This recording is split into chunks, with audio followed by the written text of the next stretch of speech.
These aren't the stories your mother told you. No, these are the other stories.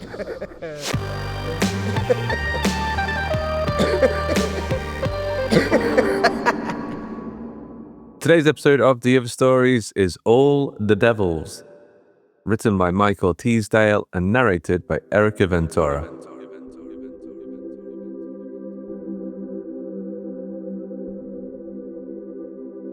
I wake to find the waters in a roar and know that by my Father's hand they crash.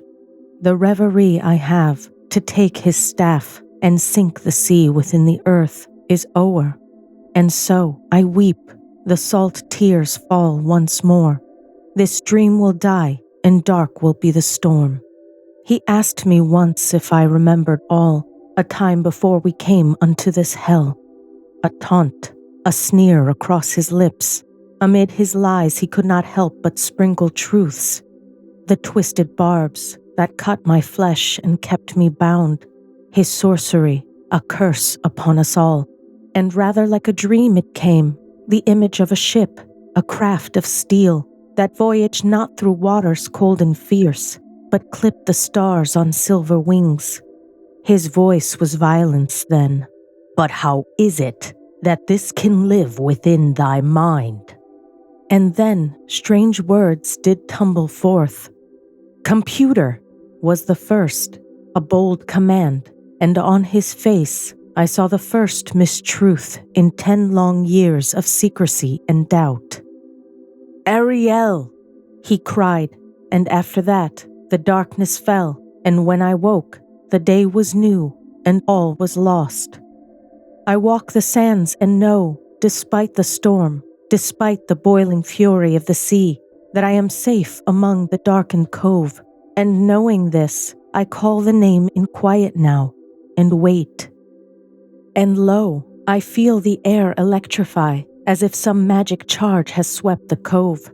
Even the crashing waves are swept aside, as from 1,000 tiny pinpricks in the air, a voice bleeds out.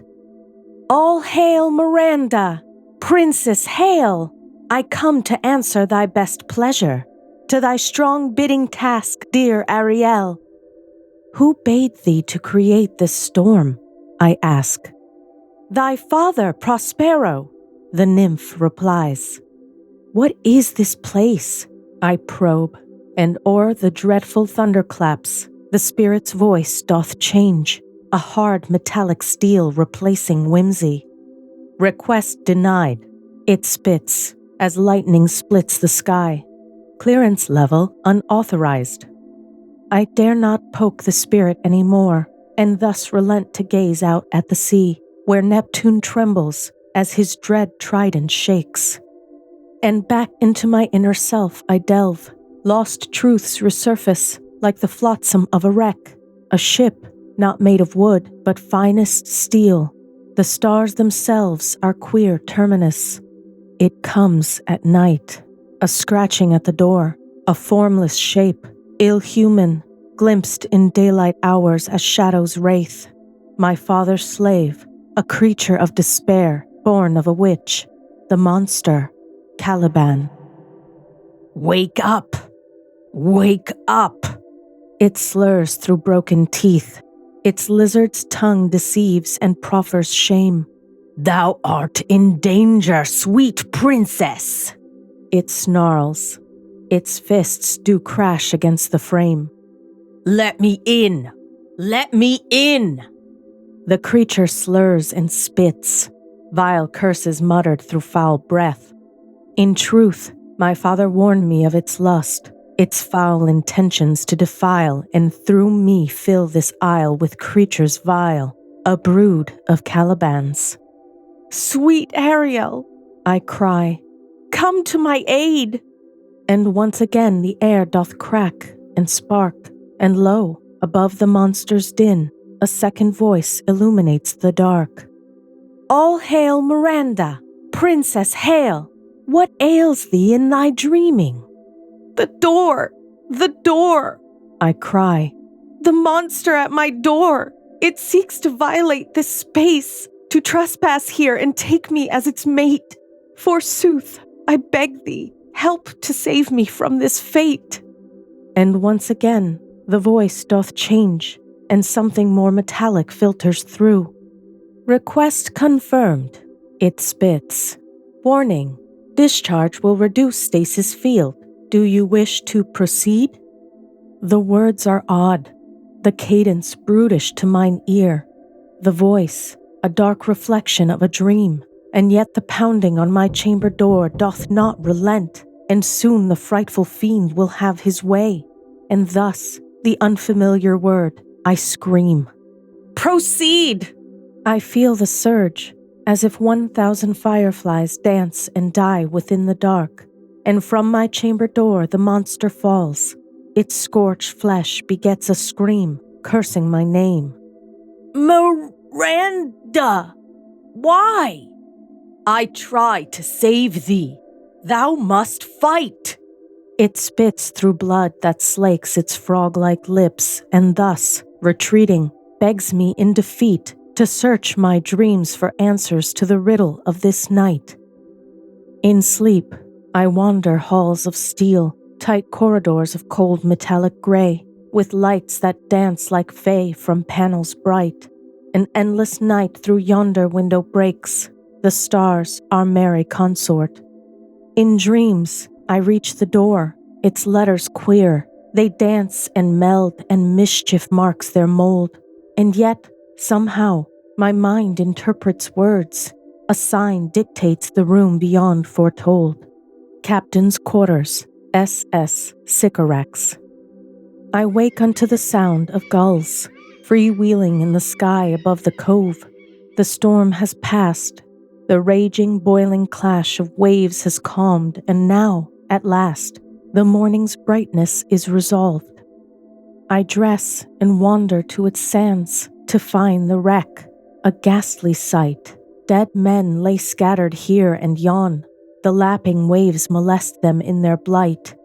The boat lies broke apart, rough planks askew, mast split against the crags, and at my feet, so beauteous, lips blue, a knot of seaweed crowns his hair in rags.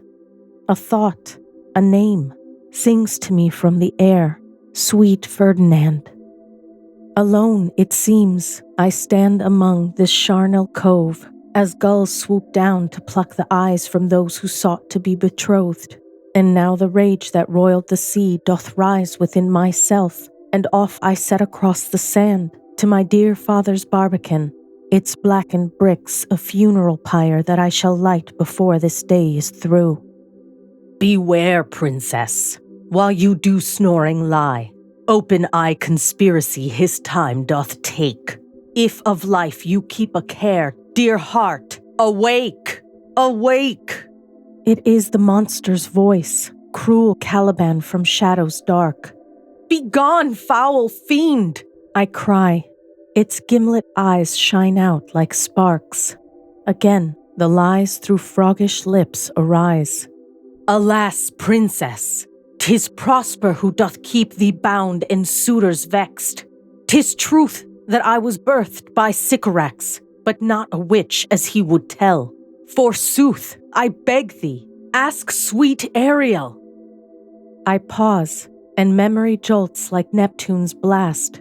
I stumble as my vision swoons, and slip, and tumble thus into the pit of dreams and strife, as from the dark, in a blur of webbed limbs, I see the creature dart.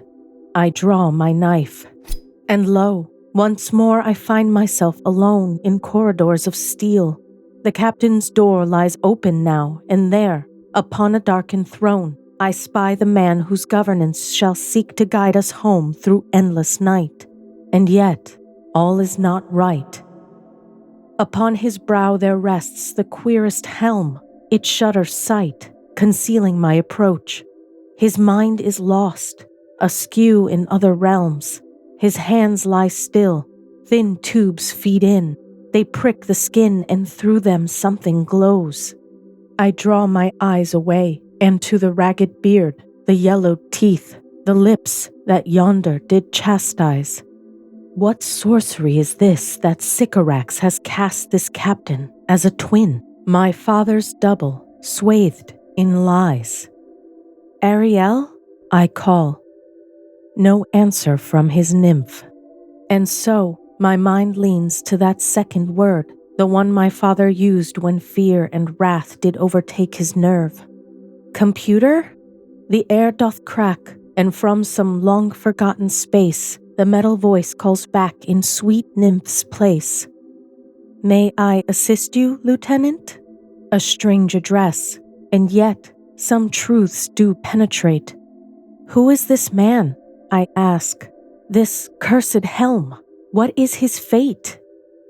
A pause, and then the answer true. This is the captain of the crew.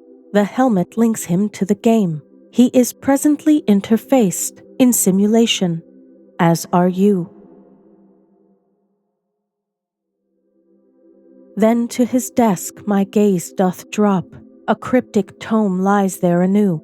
Its cover calls to my unrest, a riddle wrapped within a clue. The Tempest, version 1.2. Hark then!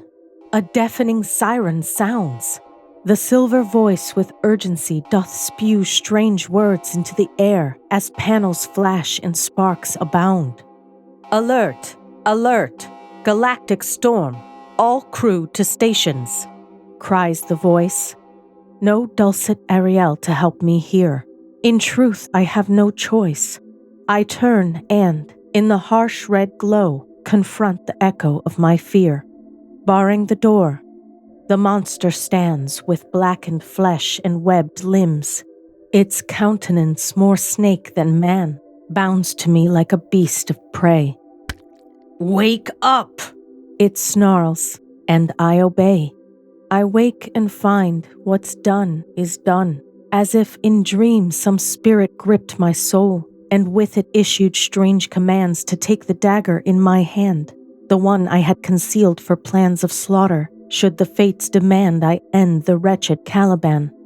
The fiend convulses at my feet, his black blood stains my blade. He weeps, his lips do part, and with shrill cry, reveals another yet must die. Here ends poor Caliban, he sobs. Yet heed my call, my sweet princess. More must thou do, if thou shalt wake and from this dream find thy escape, to break his staff and seal his fate. Your father, Prospero, must fall, for still he doth control this all. I leave him, whimpering, this wretch, as up ahead my father's voice doth beckon at his own behest. All dead, he whispers, all but you and I, and without players, even plays must die. My father, cunning Prospero, or yet the captain of a ship, all glamours melded into air, all baseless fabric. Enough, I scold. Furnish me no more of thy dishonesty, for I have seen another place, a silver craft that charters space. Is this place truth or reverie? And nodding, he doth answer me. We were a sleeping ship, says he, and of its crew, the stars we sailed. In bygone merriments we dreamed, and took the roles of fantasy within a long-forgotten play to pass the time on our long trek. Alas, we ran into a storm of solar winds and comets. Vexed and crippled, we did make strange land on dark and unfamiliar sands. Our wounds were great, and thus, as captain, my command was to distract and entertain until such day as rescue came. I used the helms and took control, and hoped within this play to hide, but time moved on, and I grew old. In bitterness I did reside. I blamed the boatswain, thy true love, for errors fatal to our craft, and in my malice cast him thus, as monstrous in this world of ash. In truth, he was the Caliban who tried to warn, until in scorn you slew him in your wrath, and now all systems fail. life is short, and so I offer you the choice to wake unto this brave new world, or else I can thus task dear Ariel to wipe thy mind of all that thou hasn't seen, and thus live on inside this hollow dream. With this, his monologue concludes. He holds his staff in dark charade, and, taking it, I know what I must do, and do it well. I raise it high, and with a thunder crack, I bring it down across my knee, and break the spell. Our revels now are ended, saith he, as all doth fade. And now, awake, alone I stand, upon that same familiar ship of steel. Its crew expired, the cursed helms that crown their skulls, and fed them dreams until they met their fate, are broke, and wasted are the forms beneath. I walk and find the boatswain sprawled, a cursed dagger through his heart. If Prospero could be believed, my one true love, felled by a blow from my own hand while cloaked in dream, a glamour cast by such dark arts that rendered him poor Caliban. I close his eyes and wander still unto the starship's cabin doors. By my command, the doors do part, and I look out at stranger shores, and horror fills my heart. An island lies beyond me, of bones its coral made, and on its shores strange creatures move, part men, part fish. A nightmare brood, they spy me with their gimlet eyes and court me with such dark desires. I cry to dream again, and as they move and lollop forth, I doth retreat and bar the doors, and long to slip the helmet on and thus escape my fears. Alas, alack, the dream is gone, the staff is broke, and now, alone, I realize hell is empty too, and all the devils here.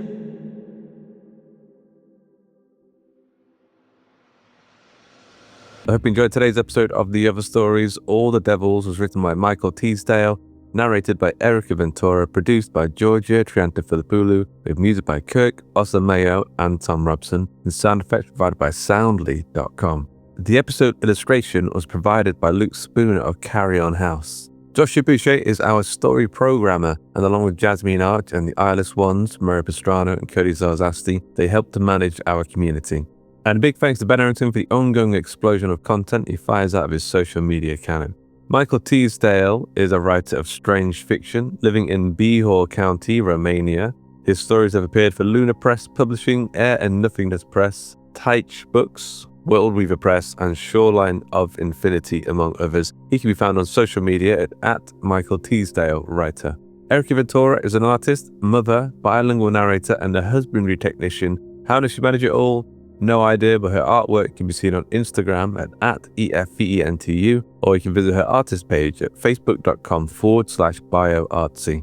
The Other Stories is a production of the Story Studio Hawk and the Cleaver, and it's brought to you with a Creative Commons Attribution, Non-Commercial, No Derivatives license. That means don't change it, don't sell it, but by all means share the hell out of it. Until next time.